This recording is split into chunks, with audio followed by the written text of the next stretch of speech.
Can I be vulnerable with you for a moment? By nature, I am a fairly cynical person. I'm a glass half empty kind of dude. I don't know what it is, but I always seem to see the bad in a situation before I see the silver lining, if I see a silver lining at all. And when I see something that I don't agree with, I'm pretty vocal about it, and I love to argue. I always tend to play the devil's advocate. In fact, one of my favorite things to do with my best friend growing up was to argue with him. And a lot of times we would be talking on the phone, and our discussion would get heated. It would devolve into an argument, and it would usually end with one of us, usually me, hanging up the phone. He even had a nickname for me, Scott the Angry. That's probably one of the reasons why we're not as close anymore, because I'm just a jerk more often than I'd like to admit. Well, in today's Daily Devo, we are going to be looking at Paul's words to people like me.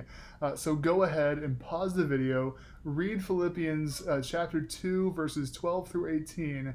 And if you don't have a Bible handy, we will put a link that will take you to the passage. And after you read, come on back and we will chat about it. Well, I hope that you took my challenge last week to start a Bible reading plan. And I don't know where you are in your reading plan, but for me, I just read this past week about the Exodus.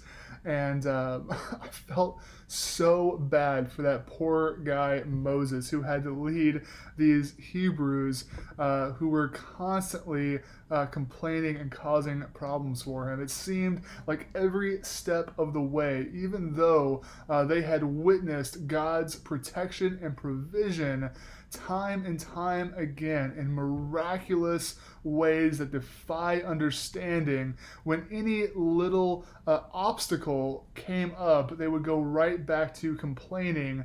And my favorite complaint was, were there not enough graves in Egypt that you brought us out here to the desert to die? It's like, are you kidding me? Like, you just saw Abraham's or Moses' army. Moses.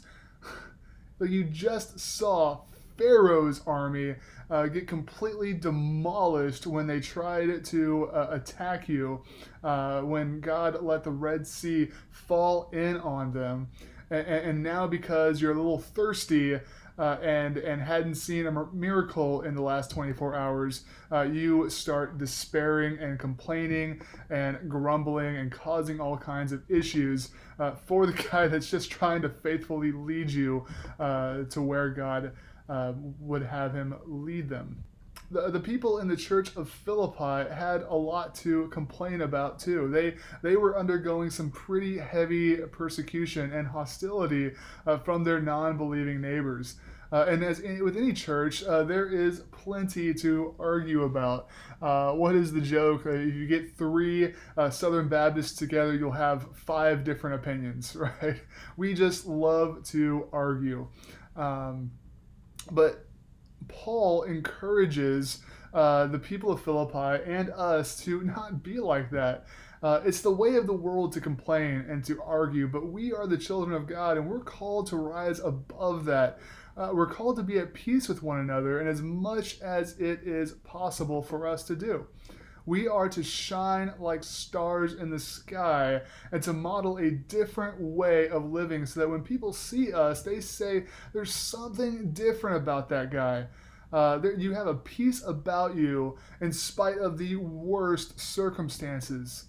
It's pretty hard for us to shine like stars when we act as dark as the world, when we give in to our natural tendencies to complain and argue and backbite about every little challenge and obstacle that comes our way.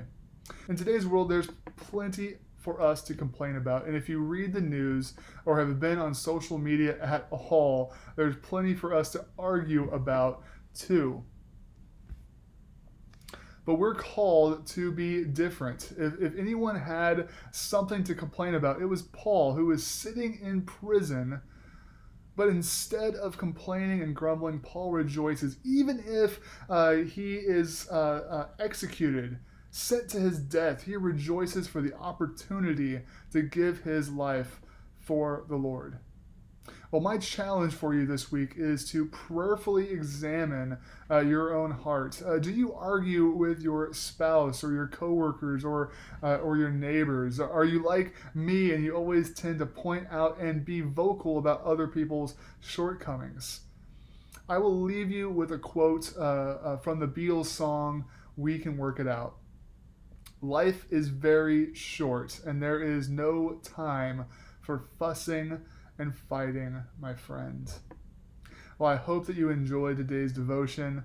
Have an amazing week, and God bless.